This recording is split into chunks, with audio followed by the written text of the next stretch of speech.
So at the relatively ripe age, but not so old age of 10, what have we learned? To me, my simple mind, it's five things to me. The first thing is poverty is relative to time, place, and distribution. All right, seen so many hues of it going around the country, and I think we can finish a couple of lifetimes just exploring India. Rural communities may be in the same storm, but they are not in the same boats. So we keep talking about saying we are working with rural communities. I'm absolutely amazed how we have to change our interventions when we go to each community. India changes rural community to community, not 100 kilometers. Income equality to me is not a problem. I look at it as a default state of nature. It's going to be there. When we accept that, I think the focus, which brings me to my fourth point, the focus should be on raising the baseline standard of living rather than bridging the gap.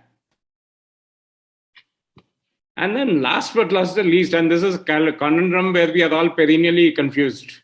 Should the youth address be targets of change or agents of change? While these are five bullet points for me, these are also five areas on how we address. 10 years is another small journey. So learning from the above, I would say post facto 10 years, we believe that the next 10 is about collaborative planning combined with a very intelligent study and group action. So what we have clearly learned is it's not a one-man show. We are not individual contributors. The universe has meant for us to be together. And I think what the past 10 years has told us is, in essence, we should have a convening to deliver the components of transformational change. So that's what we are doing here today. We are exploring possibility, a very simple word loaded with a lot of significance for us. Now, what does it mean to me personally? Because, I don't want this, we spoke about it. It's not about a celebration of head held high. It's about celebrating, what have we learned and how do we orchestrate it on a larger scale? What do we do to eliminate some of the problems permanently that we see? So it's about approaching communities beyond an intervention lens. I think that is the first big learning we have had, that interventions are not enough. We need a solutions based approach. And pardon me if I'm sounding corporate here, but when you're trying to bring in systemic change, we can't do it by a very incomplete and not thought out solutions.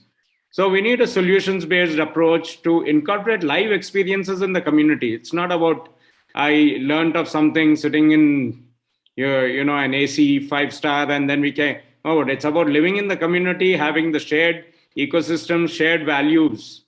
But the problem with COVID is the recovery strategies are longer. I mean, we can't sit and moan about and say why COVID came and all. We are not in control of that playing field. But what we are in control of is how is the recovery strategy going to be?